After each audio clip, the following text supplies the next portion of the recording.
Cette émission est une production de la télévision régionale des Moulins.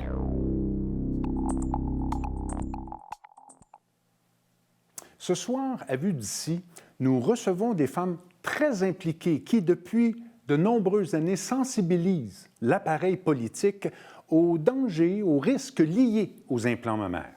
Avec le député de Montcalm, Luc Thériault, elles s'acharnent encore pour le déploiement d'un registre et pour une meilleure protection pour les femmes.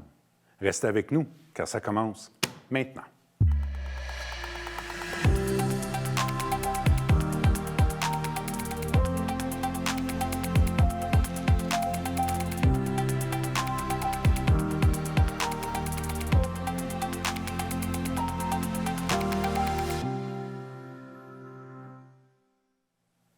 À vous à la maison, bonsoir et bienvenue à cette autre émission de Vue d'ici et merci beaucoup d'être là. Depuis quelques années, des préoccupations constantes sont exprimées concernant les risques et dangers des implants mammaires. On parle même d'une maladie des implants mammaires. Nos invités de ce soir ont toute une expérience et travaillent intensément pour le déploiement d'un registre afin de mieux surveiller ces dispositifs médicaux et pour que l'information soit vraiment donnée aux femmes des risques potentiels. Je vous les présente. Madame Julie Elliott, bonjour. Vous êtes le porte-parole canadien de l'organisme BISA. Exact. Docteur Isabelle Gaston, médecin de famille. Comment vous allez? Très bien. Bien.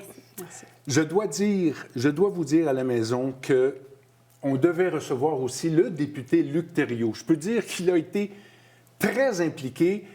Je peux dire également qu'il s'en veut beaucoup de ne pas avoir pu se rendre. Il est, je pense, alité, prompt rétablissement. On saura se reprendre, mais mesdames, M. Thériault a été beaucoup impliqué. Oui, puis c'est triste qu'il ne peut pas être là, comme vous le dites, parce que c'est quelqu'un qui était d'équipe, qui a tout fait pour rallier tous les partis, pour qu'enfin...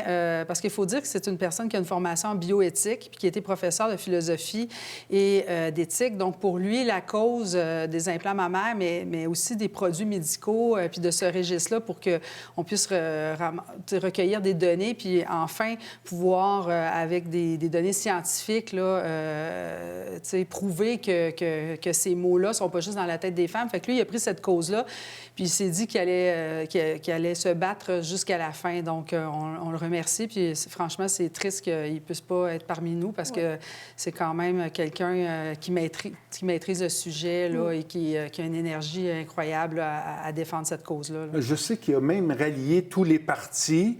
Il ne peut pas nous expliquer où s'en est rendu, mais... Le dossier avance avec M. Thériault, c'est ce que je comprends? Il avance plus qu'il n'a jamais avancé dans à peu près toute l'histoire des implants mammaires au Canada. Au niveau politique, ce qui va faire qu'il va y avoir des changements, ça va être grâce à Luc Thériault. Puis là, on espère que ce dossier-là ne sera pas tabletté parce que, là, 30 ans, il y en avait quand même eu là, des rapports, mais ça avait été tabletté. Cette fois-ci, toutes les partis, là, tous les gens qui ont participé au comité de tous les partis, ils étaient d'accord à ce que le registre des implants mammaires devait voir le jour.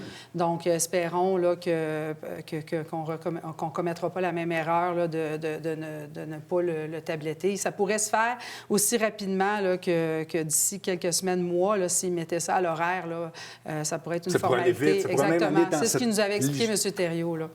On va suivre définitivement la suite, mais parlons de vos expériences, mais surtout, il me semble avoir entendu ces mêmes histoires-là dans les années 80, 90. Il y a eu un moratoire. Effectivement. C'est quoi l'histoire? Pourquoi nous en sommes en 2023, 2024 encore? Il y a eu des premiers implants, puis il y a eu des premières plaintes. Puis après ça, si on prend des implants avec le silicone, là, par exemple, puis après ça, ils ont été retirés. Puis ils ont eu une autorisation de revenir sur le marché à condition que les compagnies pharmaceutiques se soumettaient à faire une étude. D'ailleurs, moi, j'étais dans cette étude-là. J'étais une patiente qui a eu des implants ma mère en décembre 2008. OK. Quelques années après, je pense que ça a été autorisé en 2006, là, donc tu me corrigeras, là, parce que celle qui a les chiffres, c'est vraiment la sommité. C'est vraiment un travail d'équipe. Oui, mais c'est elle y a dédié sa vie. Là. Moi, je suis arrivée un peu comme un cheveu sur la soupe. Je porte 2 chapeaux, là, c'est-à-dire une patiente qui était porteuse d'implant mammaire avec des conséquences liées aux implants mammaires. Mais médecin qui n'avait pas été mis vraiment au courant de ces maladies-là aussi profondément que d'autres maladies. Là. Donc, par la suite, bien, je me suis mis à me dire, comme docteur, j'ai pas le choix là, de crier tout haut ce que ça peut causer les implants mammaires. Parce que, j'avoue, c'est surprenant que, même vous, et je ne veux pas dévaluer un médecin n'a pas été mis au courant de quelque chose. Est-ce que c'était caché? Mais c'est pas que c'est caché, c'est juste que dans le cursus de médecine, ça n'en est pas une priorité. Okay. Puis les vieux docteurs, ils étaient au courant, probablement parce que dans ces années-là, il y avait eu aussi de la publicité. Docteur Pierre Blais, qui est retraité, là, qui est rendu en 84 ans à peu près, qui travaillait à Santé Canada. Lui, il a sonné l'alarme parce qu'il s'était aperçu qu'il y en avait des problèmes. Puis il a été congédié là, parce qu'il n'avait pas voulu se soumettre à détruire ses rapports. Puis il a dédié sa vie enfin à analyser les prothèses mammaires. Donc, il y a eu beaucoup de gens. Le problème, c'est qu'il y a 2 voies. Il y a la chirurgie puis il y a la médecine, là, dans la médecine. Là. Donc, des fois, les gens qui vont recevoir les patientes avec les problèmes, c'est les médecins de famille, les rhumatologues et non pas les chirurgiens. Les chirurgiens. Donc, pour eux, qui les implantent, ils ne voient pas les conséquences après 3, 5, 10, 15, 20 ans. Là. Ouais. Vous êtes, comme je l'ai dit, porte-parole de BISA. Dans un premier temps, avant de nous parler de vous, parlez-nous de BISA. Qu'est-ce que BISA? B-I-S-A. C'est en anglais, c'est la Breast Implant Safety Alliance, donc l'Alliance pour la sécurité des implants mammaires. Donc, on est un organisme de femmes. On est toutes des femmes qui ont été... si vous êtes représentant... porte-parole canadienne, c'est international? Oui, en fait, c'est ça. La portée de BISA, c'est international. On est toutes des femmes qui ont été affectées d'une façon ou d'une autre négativement par les implants mammaires, que ce soit au niveau de la maladie des implants mammaires ou les cancers associés aux implants mammaires. Et puis, on s'est mis ensemble, on a fondé En fait, Maria Gmitro, aux États-Unis, a fondé cet organisme-là, qui est à but non lucratif. Puis, on dédie nos vies, finalement, entièrement bénévolement, à informer les femmes.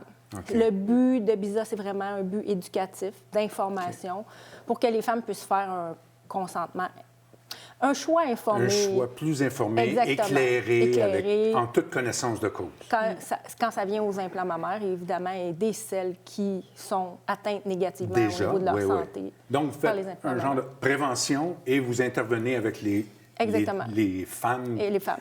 Mais on travaille au niveau gouvernemental aussi. Donc, la branche américaine travaille de concert avec la Food and Drug Administration, qui est l'équivalent de Santé Canada ici, et avec le Sénat américain, puis les différents États au niveau gouvernemental. Il y a des lois qui sont passées que BISA a collaboré à faire passer dans certains États à propos de choses très spécifiques en ce qui concerne les implants mammaires. Puis du côté canadien, moi, je pense qu'on attend encore la loi, hein? On attend encore la loi, évidemment, ou les lois, parce qu'on pourrait mettre des lois sur plusieurs choses, ne serait-ce qu'un consentement informé obligatoire à la source, c'est-à-dire où est-ce que quand les femmes vont pour se faire poser des implants mammaires, évidemment, le registre. Le registre, c'est le nerf de la guerre.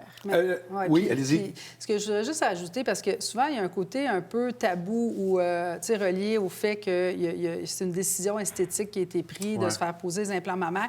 Mais je pense qu'on va ouvrir une petite porte qui va mener à beaucoup plus oui, parce que moi, j'ai un patient qui avait une testicule, il avait eu un trauma, puis il y a eu un implant testiculaire, puis il y avait toutes sortes de symptômes qui sont les mêmes rapportés que les femmes rapportent avec les implants.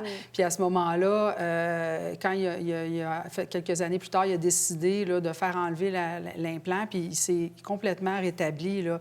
Mais ce qu'il faut comprendre, c'est que les implants, non seulement il y a la maladie des implants mammaires, mais il y a aussi des cancers. Donc, le lymphome anaplasique à grandes cellules qui est spécifique au cancer du sein, mais il y a des cancers de peau, il y a des maladies, il y a le cancer, je vais dire ordinaire, là, si on veut, du sein. Le risque est augmenté. Le risque de récidive, si une femme se fait reconstruire le sein, mettre un implant mammaire, il y a une étude coréenne qui a démontré que ton risque de récidive, si on te met un implant, est de 4,5 %. Donc, je ne pense pas qu'une femme qui a subi de la radiothérapie, de la chimio, qui se fait reconstruire le sein, toutes les femmes prendraient la même décision. Donc, oui, le registre, parce que certaines personnes vont dire, bien, il y avait juste à ne pas se faire ça, puis c'est de leur faute, puis qu'ils en subissent les conséquences. Je peux comprendre cette logique-là dans un domaine où on contrôle les coûts, puis, tu sais, on a d'autres problèmes à gérer. Mais il faut comprendre que la mise en place d'implants est vraiment différente que la mise en place d'un médicament. Fait que sans m'éterniser, les médicaments, il y a de nombreux processus scientifiques avec plein d'étapes, alors que les implants, c'est pas aussi rigoureux que la mise en marché des médicaments. Chose que moi, après 20 ans de médecine, je l'ai appris cette année, là, à ma grande surprise. Parce que on met quelque chose dans le corps. Exactement. Ouais. Comment se fait-il que c'est pas encore réglementé? Je sais que vous travaillez fort, puis on pourrait parler philosophie longtemps. C'est pas nous autres qui va changer ces règles-là, mais la mise en place des médicaments, il y a différentes phases avec 2 groupes, puis on va étudier les conséquences pendant un temps X, puis on va suivre après, puis il y a un système de déclaration. Ce qui ne se fait pas actuellement. Non, c'est ça. Puis dans le registre, si on regarde chacune des étapes, là, chacun des règles, bien, ça serait une des choses qui permettrait, avec la mise en place de ce registre-là, c'est... Allons-y. À quoi servirait-il? Qu'est-ce que ça contiendrait, ce registre-là? Ça contiendrait quoi? Des recommandations. Ce que le comité a proposé, c'est 10 grandes recommandations qui encadreraient l'existence des implants mammaires sur le marché. Parce que, il ne faut pas se leurrer, les implants mammaires, c'est le seul et unique implant médical. Il y a 2 millions d'implants médicaux différents disponibles sur le marché qu'on peut mettre dans un corps humain. Mais l'implant mammaire, c'est le seul et unique implant, dispositif médical qui ne sert absolument pas à sauver une vie. S'il n'y avait pas d'implant mammaire sur le marché, personne n'en mourrait. Je comprends. C'est sûr qu'au niveau de l'estime de soi, des femmes qui ont eu des mastectomies, qui veulent avoir une reconstruction, mais on parle d'estime de soi, on ne parle pas de sauver une vie. Je comprends. Si les implants mammaires n'existaient pas sur le marché, personne n'en mourrait. Et pourquoi on n'a pas avancé depuis 1964? C'est l'une de ces raisons-là? Parce que les implants mammaires, ça génère de l'argent. Ah oui, c'est l'implant médical qui génère le plus d'argent à ceux qui posent les implants. C'est une industrie esthétique uniquement. Mon Dieu, vous me faites penser aux problèmes d'OPSC aux États-Unis. Là, en fait, on n'en parlera pas. Là, mais... ce que je veux dire, c'est que parce que ça ne tue pas, on s'en occupe pas, mais il reste qu'il y a des femmes qui ont des cancers. C'est pas parce que ça ne tue pas, c'est parce que ça génère des profits. Ouais. Puis, en fait, ça tue. Ça va avoir tué des femmes. Maintenant, on sait que ça tue. Donc, moi, l'exemple que je donne souvent, c'est qu'on a un petit bidule sur notre voiture, on reçoit une lettre de rappel. Libre à nous d'aller faire la mise à jour ou tout ça. Mais moi, j'avais un implant qui s'adonne à être le plus dangereux. J'ai participé à l'étude, il y avait toutes mes coordonnées. Puis, mon risque est passé de 1 sur 1 million à 1 sur 33 000, 1 sur 15 000, 1 sur 5 000. Dans le 6 semaines là, que j'ai commencé à faire les recherches, le site du Collège des médecins de famille, le site du Collège des médecins, il n'était pas à jour.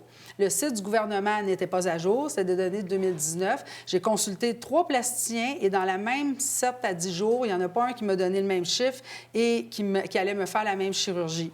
Donc, après, j'ai fait sortir des articles. J'ai dit, sors-moi par c'est une profession, là, être bibliothécaire, là, archiviste. Là. Fait qu'il a sorti, pour les 10 dernières années, il y avait au-dessus de 10 000 articles. Fait qu'il a dit, il va falloir que tu rends rapetiste à ta... recherche? Oui, j'ai fait sortir 800 articles. Là. Je ne les ai pas tous lus, mais j'ai lu plusieurs abstracts, plusieurs articles. Puis à ma grande... là, j'ai commencé à me dire, mais voyons donc. Puis c'est comme ça que j'ai embarqué dans cette lutte-là. Dans tout ce processus-là. Exactement. Puis à vouloir faire changer pour que les femmes reçoivent au moins une lettre. Moi, je valais même pas une lettre. Je trouve ça quand même un peu ordinaire. Si j'ai une chance sur 400, si on voyait une voiture... si vous voyez une voiture exploser, 1 sur 400, on se promène dans la rue, là, oh, pouf, il y en a une qui explose. Beaucoup, hein? Est-ce qu'on va se dire, c'est une voiture qui a explosé? Bon, c'est pas grave, c'est 1 sur 400. Bien, il y a un avion qui a perdu une fenêtre, puis on a cloué tous les avions. Là, il y a des femmes qui meurent de ces maladies-là ou qui sont franchement très malades, puis on n'a même pas de registre, on n'a pas de données, puis on fait rien. Il y a quelque chose qui se passe que je ne comprends pas, là. Si vous permettez, on va faire une courte pause et on revient discuter de tout ça. On se revoit quelques secondes.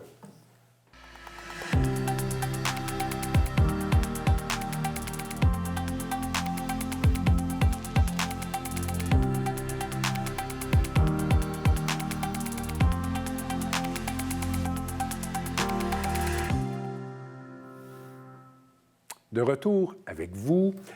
En introduction, on parle même d'une maladie des implants mammaires. Qu'est-ce que c'est? Qu'est-ce que c'est pour les téléspectateurs? Alors, la maladie des implants mammaires, c'est un ensemble de symptômes systémiques, un large ensemble de symptômes systémiques, donc qui peuvent se passer n'importe où dans le corps, qui est consécutif à la pose d'implants mammaires. OK.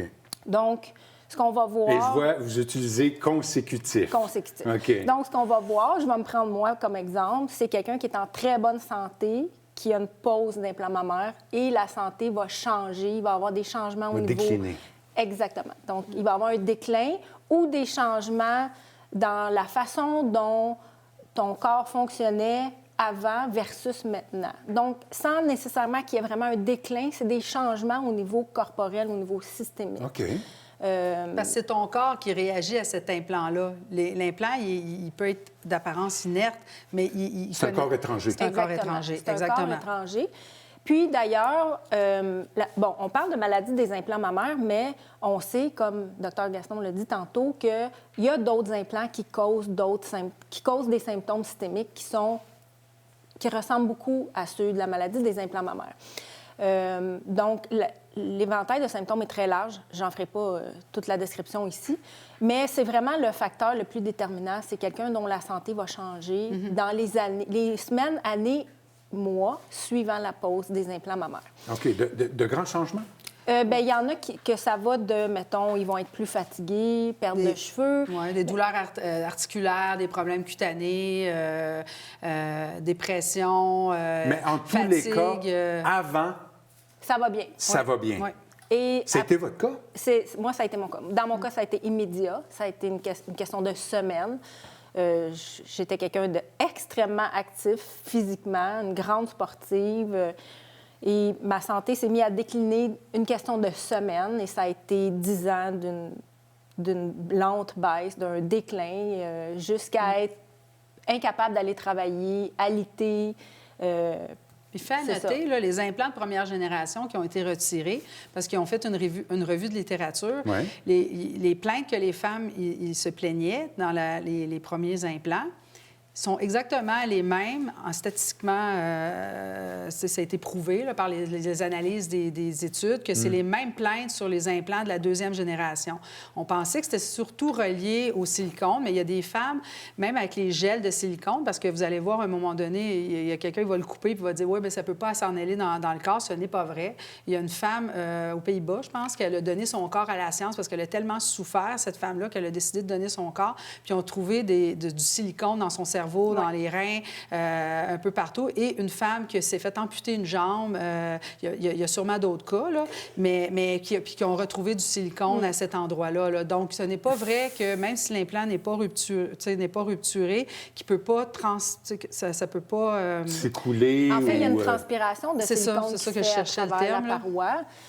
C'est sûr, quand les premières générations d'implants, le corps médical mettait la faute. Bon, ils ont des symptômes parce que c'est du silicone liquide. S'il y a rupture, il va vraiment s'évacuer dans le corps.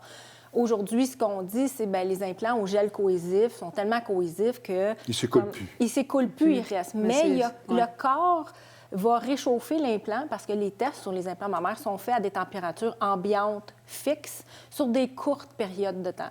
22 degrés la plupart du temps, les tests sont faits sur les implants. Alors, quoi, 36 Ça dépend de la personne, à peu près, mais on va dire 36 pour faire une moyenne. Exactement, 36, et réchauffer à 36, 37, 24 heures sur 24 pendant des années, puis ça fait une légère transpiration de silicone à travers la membrane. Ceci dit, les femmes avec des implants à l'eau saline sont aussi malades que les femmes avec les implants au silicone. La maladie des implants mammaires n'épargne pas les femmes avec les implants à l'eau salin. Et ce qu'on peut supposer à l'heure actuelle, c'est que l'enveloppe de tous les implants est faite à base de silicone et ça reste un corps étranger. Donc, corps étranger implanté dans le corps humain, déjà, c'est une réaction qui peut se faire, une réaction au niveau auto-immune. Notre corps va simplement réagir à l'envahisseur. Puis, le premier contact de notre corps est avec l'enveloppe de silicone. Peu importe qu'est-ce qu'il y a à l'intérieur, que ce soit de l'eau saline ou du gel de silicone ou du silicone cohésif, il reste que le premier contact du corps est avec un polymère.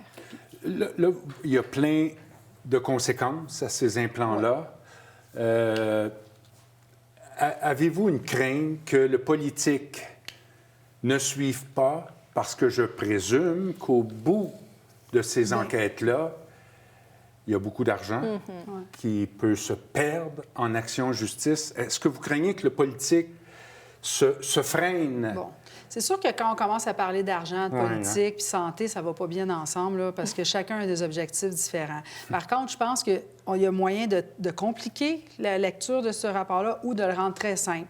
Moi, je me suis mis 3 mots. Le but du registre, c'est d'informer.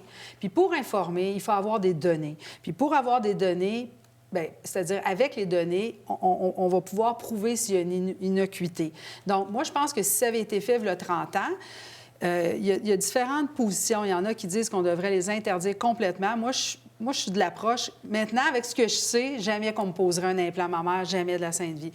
Puis je vais convaincre toutes les patientes qui vont passer sous mes soins de jamais faire ça. Par contre, tu sais, la femme qui elle en souffre, puis qu'elle se dit, moi, je vais sauter en bas du pont, là, si j'ai pas tu sais, je me fais pas faire ça, mais on l'informe de manière claire des conséquences, avec des données sérieuses, bien, si elle prend la décision, moi, dans ma tête, à moi, c'est son corps, c'est sa décision, c'est sa dépense. Je veux dire, j'aurais pas le choix de m'y soumettre en... Tu sais, je suis pas quelqu'un qui a la coercion. Mais par contre, je trouve qu'aujourd'hui, il y a des femmes qui prennent des décisions ou qui ont pris des décisions qui se font encore dire « Ah, fais-toi-en pas, là, c'est pas si grave que ça. » Moi, mes symptômes, c'était vraiment les doigts, tout j'étais très, très enflée des doigts. Je suis quelqu'un d'hyperactif, puis... Malgré toutes les épreuves que j'ai subies, oui, de la fatigue, on a, puis tout ça, puis, tu sais, on a de la tristesse, mais j'avais de la misère à me relever, là. J'étais rendue que, tu sais, je me penchais, puis j'avais de la misère, un squat, là, qu'on appelle, puis là, je revenais de vacances, je me suis dit, bon, OK, t'es engraissé, t'es pas en forme, tu vieillis, la ménopause, mais là, je me disais, voyons. Puis en moins d'une semaine à 2 semaines, moi, je me suis améliorée. Même encore, je suis surprise de m'être améliorée aussi rapidement. J'y croyais pas, là. Fait que on peut pas faire une histoire avec un cas, mais on parle de milliers de femmes à travers le monde qui ont démontré qu'après avoir été explantées, ils se sont drastiquement améliorés. Ah, vraiment? Oui. Il y a des femmes, photos à l'appui, là, leur visage qui ressemble à... Vous avez l'air vraiment bien. Oui. Et j'aurais pas dit ça il y a... Non. Mais il ne faut pas oublier non plus que les maladies auto-immunes, puis souvent les maladies systémiques, c'est des maladies qu'on ne voit pas nécessairement à l'extérieur. Oui, la personne, puis ça prend des années déjà à les trouver. Puis l'autre chose, ça arrive dans une période où peut-être la femme est rendue, elle a eu ses enfants, elle est dans la périménopause, donc on va lui dire, ah, fait que, je veux dire, moi, la première, là, mais maintenant, quand les gens ils ont des implants, je vais dire, as-tu déjà pensé que ça pourrait... Je vais au moins... Fait que le registre, il permettrait ça, parce qu'il y a un des points qui dit de reconnaître... Si Santé Canada, une des recommandations de ce rapport-là, c'est de reconnaître la maladie des implants mammaires comme étant une maladie, pour qu'on définisse, puis peut-être que c'est ça la prochaine étape, c'est-à-dire avec les rhumatologues puis les gens qui sont spécialisés, de définir l'ensemble du syndrome, pour qu'après, on puisse au moins se questionner sur le sujet puis dire « Ah, c'est peut-être ça. » Ça ne veut pas dire que si tu es explanté, que tu vas aller mieux, mais est-ce que tu l'as déjà considéré? Puis après ça, bien, les femmes qui sont plus blondes, ils ont tendance à développer... Il y a des phénotypes, là, les gens... qui ont génétiquement... particulier. Oui, bien, ou tu sais, les gens qui ont déjà, exemple, une arthrite, bien, tu sais, s'ils vont se faire mettre des seins, ils ont plus de chances d'avoir des complications parce que le système immunitaire, il est déjà en réaction, là. S'il y avait eu un registre au début des années 2000, est-ce qu'on aurait pu vous aviser avant? Est-ce qu'un registre... Oui.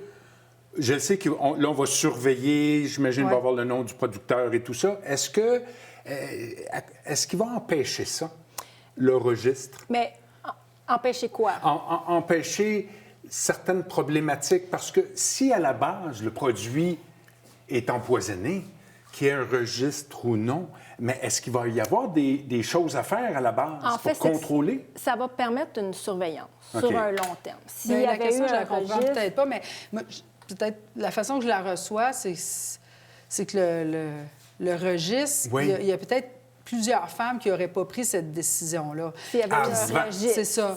Parce que c'est par les études. Je vous donne l'exemple de cette étude-là coréenne, là, qu'il y a une récidive. Il y a des femmes qui vont dire 4,5 ah, bien, c'est pas beaucoup.